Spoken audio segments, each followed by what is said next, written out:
Hi, we're T4 Caravelle. My name is Josh. And my name is Kasia. And this is our van, Daisy. She is a 28-year-old, 8-seater Spanish VW T4 Caravelle. In this series, we're going to show you us repairing and converting the van into a fairly cheap camper, ready for some upcoming adventures. So hit like and subscribe to come along for the journey. Morning guys, so you join me here again today.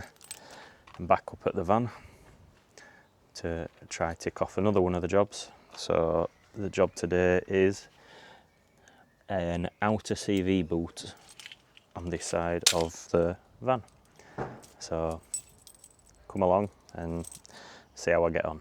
I'll probably do like a time lapse or something, or a few little videos, we'll see. In theory it shouldn't be too bad of a job, but with old cars and things that should be straightforward, they never do. So yeah, see how we get on.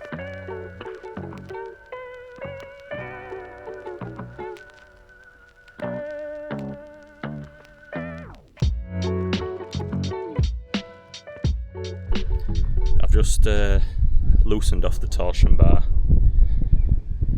I've loosened off the ball joint, and now I'm just gonna, I don't think I actually have to take the shock absorber off. The guy in the video did, I'm following a video off YouTube of a guy who's already done this job. So yeah, I'll probably whip, what do you call it now? I've literally just said it. Shock absorber. Just so it's out of the way, it's one less thing attached to give me a bit more room and play. I've slackened off the hub nut, which is this one here. You'll have seen me in the video do it before I did the wheels. So yeah, let's carry on. So far it's going alright.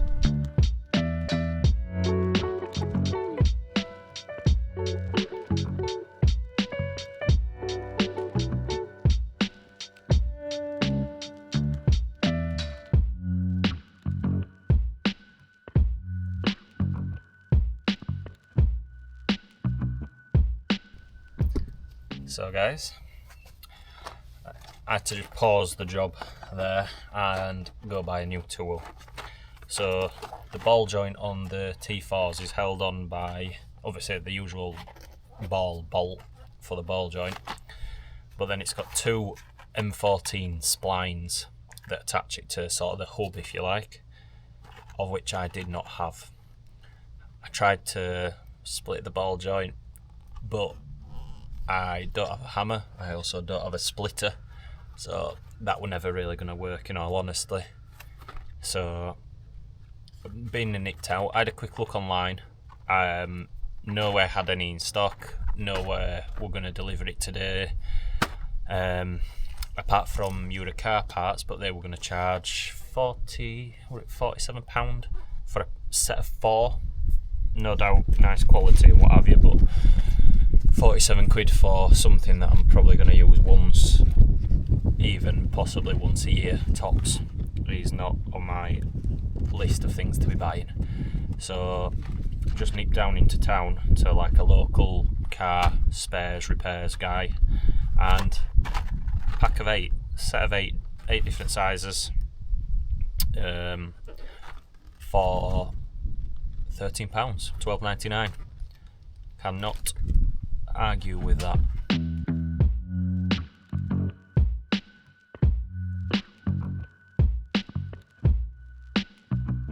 This is the part that's failed. I've got the CV axle separated from the hub. Now we have the M14 socket, made life much smoother. So I'm just going to show you the bit that's failed. So as you can see the boot here where my finger is, let me just go a close up. See if this will focus. It's kind of focused. You can see that it's split. It should be, you know, like that, nice clean rubber, and there you can see it's damaged and it's let the grease leak out of the joint, which is not good. You don't want that happening. you want your joints nice and lubed up, full of grease. So yeah, that's we're going to take this off now, probably cut it off, snip it off, and then the plan is to stretch the new one over the joint. I've got a special tool for that, I'll show you that now. Actually, did I get it out of the van? I think it's somewhere just here actually. Yes. So this is like a big cone. Just get out to the sun so you can see me properly. Yeah, a big cone that then you lube up and you stretch the new rubber boot over it. Put some spray oil on it and warm it up a little bit in some hot water so it goes very nice and stretchy. And then it's just a matter of doing the reverse of what we've already done. When I take that old boot off, I'll clean all the joint up, give it a good clean out, fill it with new grease, and then yeah, it's just a matter of doing the reverse. So now the job is going smooth. So let's see how long that lasts.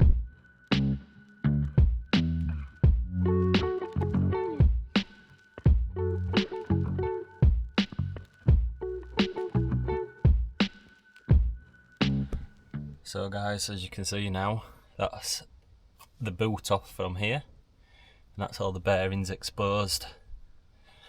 Cleaned most of the old grease out of there the best I could. Just any contaminants that could have got in during the breakage of the CV. I don't believe the CV were broken or has been driven for very long with it broken, as normally you'd see a lot of oil and grease splatter all around the inside of the wheel arch, all around the surrounding areas, and there just isn't that, which is a good thing. Means less chance of any contaminants getting inside the CV joint. So now it's just a matter of, and he says laughing, the easy part of just stretching it over and pushing the new one on, which we'll see if it actually works. Now we've got all the CV boot and stuff removed. I've watched a video of somebody using the cone, and I want a massive fan of how messy and how much effort it looked to be doing that. So I've seen another video of somebody just removing the CV joint just simply by using the original screw to pull it off of the shaft, and then just literally a quick tap and it's off, and then I can just put the boot on, put all the clips on it as well, and then just pack it full of grease. A lot less hassle, and just tap the CV joint back on. So fingers crossed this works.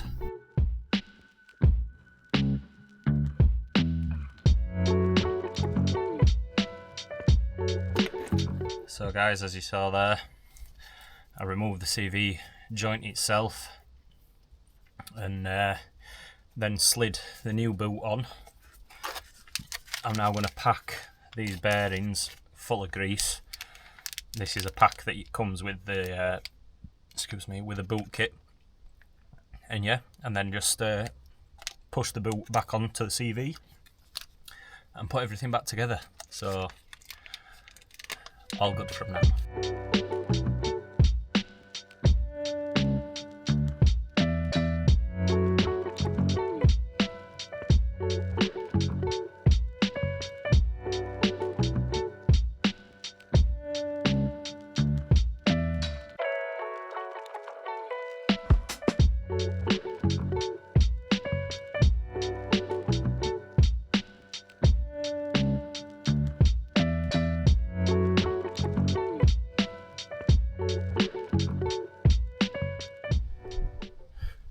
So guys, what you've just seen me do there is tightening the torsion bar back up. I had to get it so it was 55mm from the end of the bolt of the nut to the tip of the bolt. So we've done that now.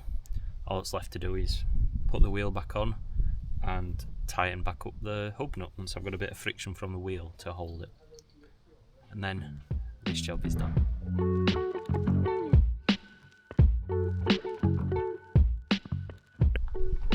So that's the wheel back on, the van is back on the ground. I've tightened the lug nuts and the hub bolt. The hub bolt, if before anybody says, oh, apparently it's a stretch bolt, just going from what I've read. I have got another one ordered. I think it has actually arrived at home, but that was after I'd left this morning, so next time I'm up here I'll do the hub bolt and replace it with the new one. And now I've just got to have a tidy up, and the next job is adjusting this sliding door just so it shuts that bit better. At the minute there's a bit of a knack to it, and the lock is a little bit it doesn't always lock properly and smoothly, and sometimes refuses with the central locking. So the door panel has been off before and it's been damaged, so I'm going to try repair that and then adjust the door as well at the same time. So we'll see how we get on. Right then guys, so we've moved on to the inside now, which is this passenger sliding door, which I don't know if you can tell, but the inner is not connected. Now I have had a peek and I know that most of the clips have either been pulled off of the backing, the adhesive is pulled away, but the clips are all still there. So potentially I can use some of this actually. So it's like a 2-part adhesive with an activator, and hopefully maybe just glue them back on. We can see if it works. Failing that, we may need a new one. I'll find a different way to attach it. So as far as I can see, obviously it's already loose there. That just wants unscrewing, this lock switch. And there's just 1, 2, and there doesn't seem to be any more possible points of anchor. So then if it looks like it's the same as the rest of the door, so it's just a matter of shoving it up to hopefully release it. So we'll see how that goes. I'll put you somewhere where you can see me.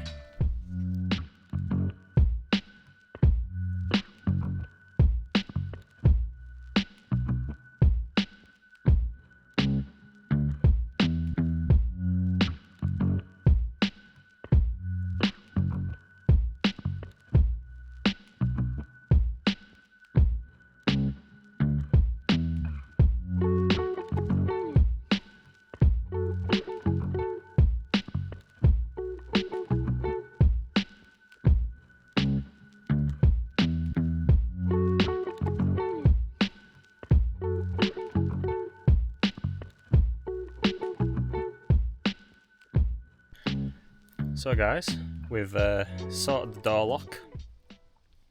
So it was just a matter of re-greasing all of these parts here. They just got dry and little bits of rust had built up in areas. And same with the door handle. See these little marks on the door handle were little bits of corrosion which were stopping it from returning, especially when it were locked. It wouldn't return. It gets stuck open like that. I don't actually think that it's possibly overspray when this van has had a repaint. You can see a bit over there. But no, that's it all working properly now. We did have a bit of an issue with this this little hook here that you can see.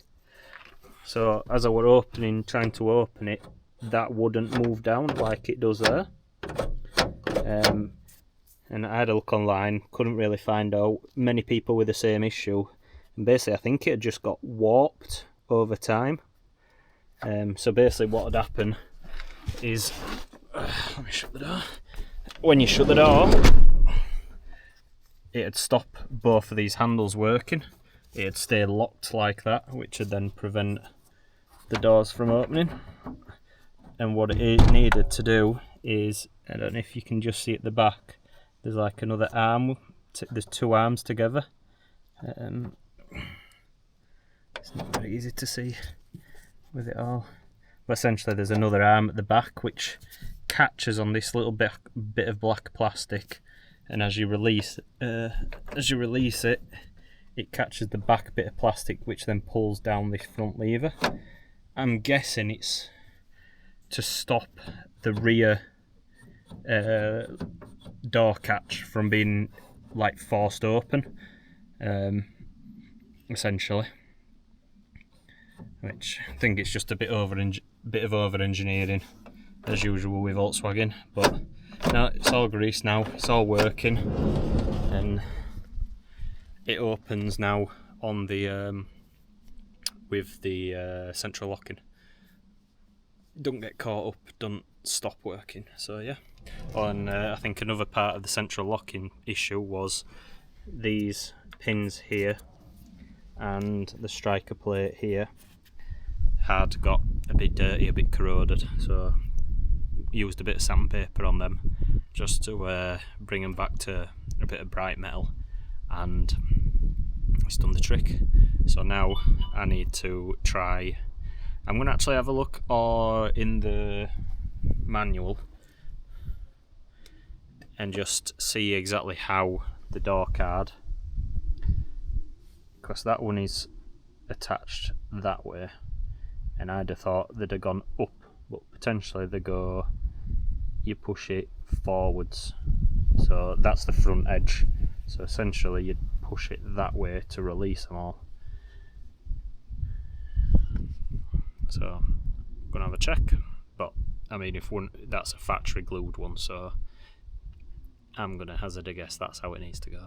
So yeah, bow for now.